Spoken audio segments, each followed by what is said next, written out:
নমস্কার।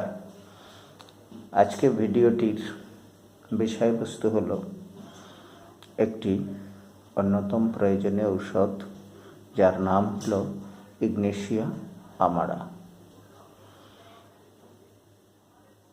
এটাও একটি ভেষজ ঔষধ, যার উদ্ভিদটি লতা বিশেষ এবং ফলটি অপেক্ষাকৃত বড়, অনেকগুলো বীজ ফলে থাকে। এই বীজগুলি থেকেই টিংচার তৈরি করা হয়। এই টিংচারে স্ট্রিকনিন নামক স্টেরয়েডটি থাকে, যা নাক্স ভূমিকাতেও ছিল। তাই এই ঔষধটির সাথে নাক্স ভূমিকার কিছুটা মিল রয়েছে। আবার ঔষধটির ব্যক্তি চরিত্র পালসেটিলার সাথেও সম্বন্ধযুক্ত। আমরা আজকে হোমিওপ্যাথিতে একটি গুরুত্বপূর্ণ শব্দ এর ব্যাখ্যা দেব, যেটার নাম হলো ইন্ডিভিজুয়ালাইজেশন। ইন্ডিভিজুয়ালাইজেশন বাংলা হলো স্বাতন্ত্রীকরণ। বিষয়টি হলো একটি পেশেন্টের লক্ষণের সাথে অনেক ঔষধের মিল পাওয়া যাবে, অর্থাৎ পেশেন্টের সিমটম বহু ঔষধের সিমটমের সাথে মিলে যাবে। সেখান থেকে একটি ঔষধকেই সিলেকশন করতে হবে। তার ভিত্তি হলো কিছু কিছু সিমটম একটি ঔষধই আছে, অন্য ঔষধগুলিতে থাকে না। সেই ঔষধটি সুনিপুণ দক্ষতার সাথে নির্বাচন করাই হলো চিকিৎসকের কৃতিত্ব এবং পেশেন্টের আরোগ্য। অতএব আমরা ইগনেশিয়াতেও দেখব তার লক্ষণসমূহের বিচারে অন্যান্য ঔষধের লক্ষণ চলে আসবে। অতএব সেখান থেকে ইগনেশিয়ার পেশেন্টটাকে আমাদের খুঁজে বের করতে হবে। সেটাই হলো ইন্ডিভিজুয়ালাইজেশন। তবে এখন আমরা ইগনেশিয়ার লক্ষণগুলো আলোচনা করব। তো সেই লক্ষণগুলোর মধ্যে ব্যক্তি চরিত্রের যে গুরুত্বপূর্ণ কথাগুলো আছে সেগুলো হলো, ইগনেশিয়ার পেশেন্ট হলো ইমোশনাল, নার্ভাস, সেন্সিটিভ, স্পাজমেটিক, হিস্ট্রিক। এই 5টি শব্দ ইগনেশিয়া পেশেন্টকে আইডেন্টিফাই করে বা চিহ্নিত করে। যেহেতু বলা হয়েছিল যে ইগনেশিয়ার মধ্যেও নাক্স ভূমিকার মতো স্ট্রিকনিন স্টেরয়েডটি রয়েছে, সেটি নার্ভের উপরে কাজ করে, নার্ভকে অতি সক্রিয় করে। আর যে সমস্ত ঔষধ নার্ভকে অতি সক্রিয় করে তারাই ইমোশনাল বা আবেগপ্রবণ। এই ঔষধটির মূল কথা হলো ইমোশনাল বা আবেগপ্রবণ। এই ইমোশনালের মাত্রা খুবই বেশি। তো সেটা আমরা পরে ব্যাখ্যা করছি। এরপরে আসি নার্ভাস। যারা ইমোশনাল তারাই নার্ভাস, অল্পতেই অস্থির হয়ে যায়, দিক বিদিক হারিয়ে ফেলে, তারাই হলো নার্ভাস। সেন্সিটিভ, ওই একই কথা, নাক্স ভূমিকাও ছিল ওভার সেন্সিটিভ। এর সেন্সিটিভ সে ওভারের চাইতেও বেশি কিনা একটু পরেই বিচার্য। স্পাজমেটিক,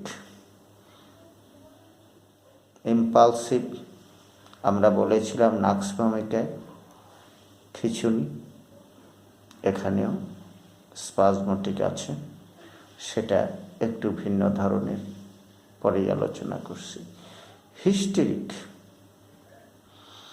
হিস্টেরিক কথাটির মানে খিঁচুনির মতোই, কিন্তু তার চেয়েও একটু আরও বেশি হবে। অর্থাৎ পেশেন্ট তার নিজস্ব বৈশিষ্ট্য হারিয়ে একটি অবস্থায় পৌঁছে যায়, যেটা খিঁচুনির মধ্যেই দেখা যায়। তবে এটা বিশেষ ক্ষেত্র ইগনেশিয়া রোগীর ক্ষেত্রে, যদিও রোগী পুরোপুরি হিস্টেরিয়াযুক্ত নয়, তবে হিস্টেরিক চরিত্র কিছু বিদ্যমান। এবারে আসি আরেকটি সিমটম নিয়ে। আমরা যে 5টি লক্ষণ বললাম সেটা জেনারেল, এরপরে বিশেষত্বগুলো যা পেশেন্টকে আলাদা করবে অন্য কোনো ঔষধের থেকে, সেরকম একটি বাক্য হলো uncontrolled laughter alternating with outburst of tears. প্রথমে বলছিলাম ইমোশনালটা এতই বেশি, সেটায় তার হাসিটা মাত্রা ছেড়ে যায়। তার মানে পেশেন্ট এতটাই হাসতে পারে বা হাসতে হাসতে তার এতই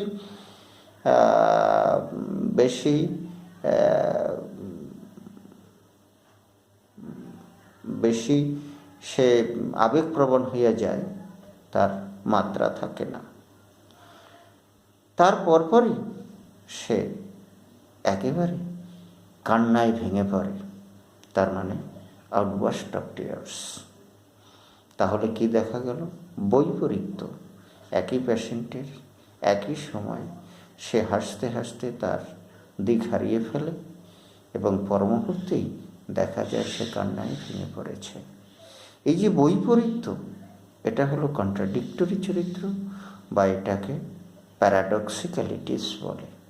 তো এই প্যারাডক্সিক্যালিটিস বা বৈপরীত্য তার আচরণের এবং মাত্রাহীন আবেগময়তা হইল ইগনেশিয়া আমার আর একটি বিশেষ চরিত্র। এটা মেন্টাল এবং ফিজিক্যাল, মানসিক এবং দৈহিক উভয় ক্ষেত্রেই ঘটে। এরপরে আসি একটি জেনারেল চরিত্র যা অনেক ঔষধের মধ্যেই পাওয়া যাবে। যেমন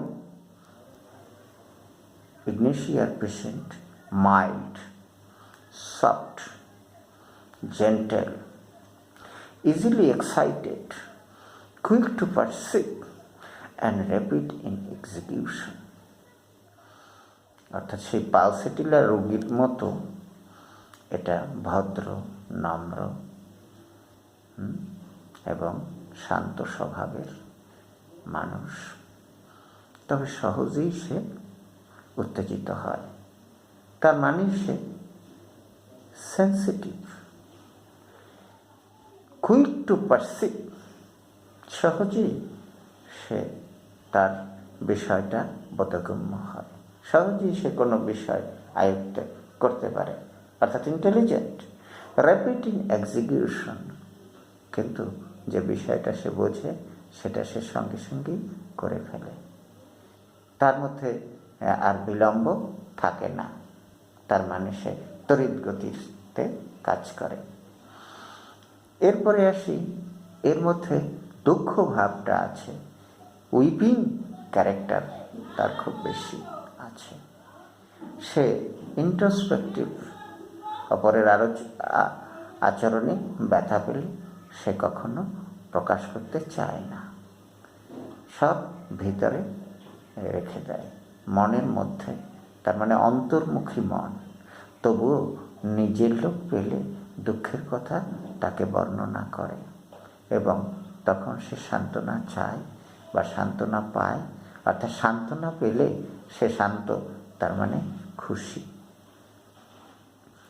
আবার সে ভীতু, মনটি পরিবর্তনশীল, সহজেই তাকে খুশি করা যায়।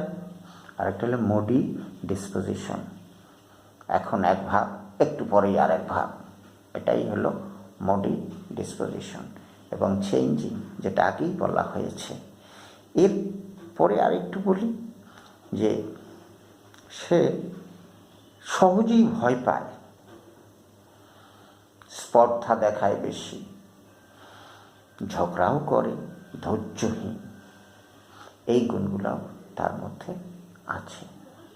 অতএব এগুলা জেনারেল, অন্যের মধ্যেও আছে, সেখান থেকে তফাৎ করা আমাদের জানতে হবে। স্টমাক লক্ষণটা important. Organ weak, empty, sinking sensation, অর্থাৎ পেটের মধ্যে কিছু নাই, বড় ক্ষুধা, মনে হয় সব কিছু চলে গেছে, দেহটা দুর্বল হয়ে গেছে, কিন্তু খাওয়ার পরে সেই লক্ষণটা অবলুপ্ত হয় না, মনে রাখতে হবে। ক্ষুধা লাগলেই তো খেলে পেট ভরে যায়, কিন্তু এই পেশেন্টের খাওয়ার পরেও পেট ভরে না, তার মানে খালি খালি বহুত হ্রাস পায় না। এরপরে আমরা একটু হ্রাস বৃদ্ধির কথা বলি, that is modalities. Slight touch, একটু স্পর্শ করলেই তার বৃদ্ধি পায়। স্মোক, সইতে পারে না, সিগারেটের গন্ধটা পর্যন্ত সইতে পারে না, সে অস্থির হয়ে যায়। কফি খেতে পারে না সে। তারপরে উপশম, এই উপশমে গিয়ে আবার দেখা যাবে যে ব্রায়োনিয়াল লক্ষণ চলে আসছে। ব্যথার পাশ চেপে শোয়, মাথা ব্যথা হলে যে পাশে মাথা ব্যথা সেই পাশ চেপে শুলে উপশম। এবং হার্ট প্রেশার, বেশি চাপ দিলে, এটাও ব্রায়োনিয়াল লক্ষণ। আরেকটি হলো প্রফিউজ ইউরিনেশন, বেশি বেশি প্রস্রাব করলে তার শরীরে স্বস্তি মেলে। এইটুকুই হলো প্রধানত হ্রাস বৃদ্ধি। এই ঔষধের একটি মূল্যবান লক্ষণ হলো জ্বরে। এই ওষুধ ইন্টারমিটেন্ট ফিভার আছে, রিউমাটিক ফিভার আছে, এবং ইনফ্লামেটরি ফিভার আছে। 3 রকমের জ্বর এই ওষুধে থাকতে পারে। তবে সেই ঔষধের মূল্যবান লক্ষণ হলো থার্স্ট ডিউরিং চিল, যখন শীত করে জ্বরটা আসে ঠিক তখনই পিপাসা আসে, এর অন্য কোনো সময় তার পিপাসা থাকে না। এবং তার ঠান্ডা এক্সটার্নাল হিট অ্যাপ্লিকেশনে কমে যায়, অর্থাৎ বাইরের থেকে তাপ দিলে তার ঠান্ডাটা কমে।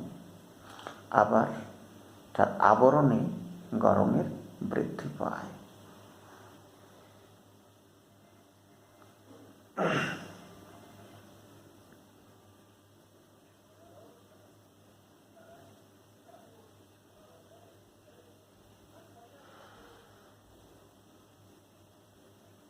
রেড ফেস ডিউরিং চিল, এই একটা বিশেষ লক্ষণ।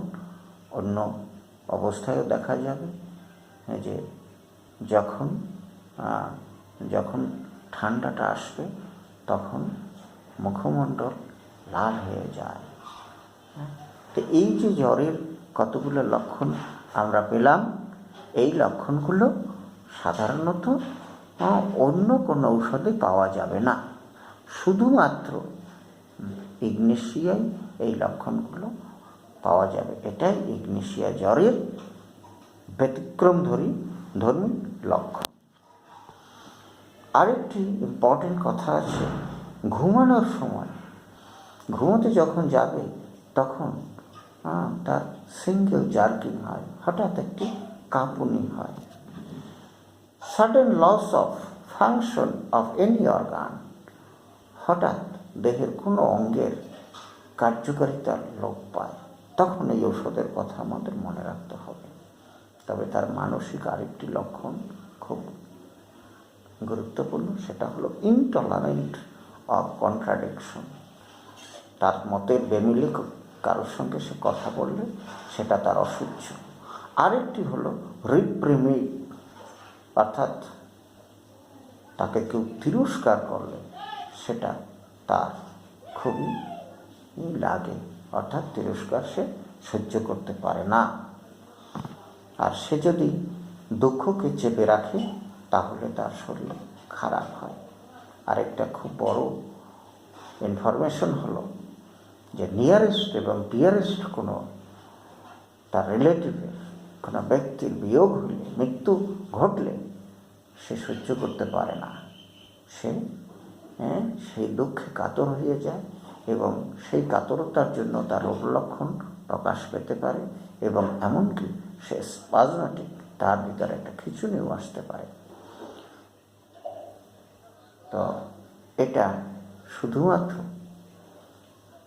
ইগনেশিয়ায় পাওয়া যায়। সে পিছনের দুঃখের কথা ভাবতে থাকে।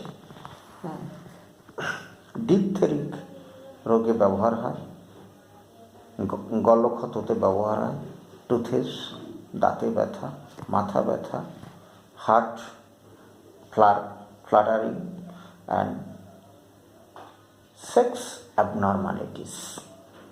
তার মানে সেক্স ডিজায়ার কখনো খুব বেশি, কখনো মোটেই নাই, নো রেসপন্স। এই সমস্ত ক্ষেত্রে এই ঔষধগুলো ব্যবহার হয়। এই ঔষধের ক্রনিক ঔষধটি হলো এবং কমপ্লিমেন্টারি হলো নেট্রাম মেয়র। আর শক্তি ব্যবহৃত হবে 30 বা 200 প্রধানত, এবং ঔষধটির প্রয়োগের সময় হলো সকালবেলা। এখানেই শেষ করছি। ধন্যবাদ।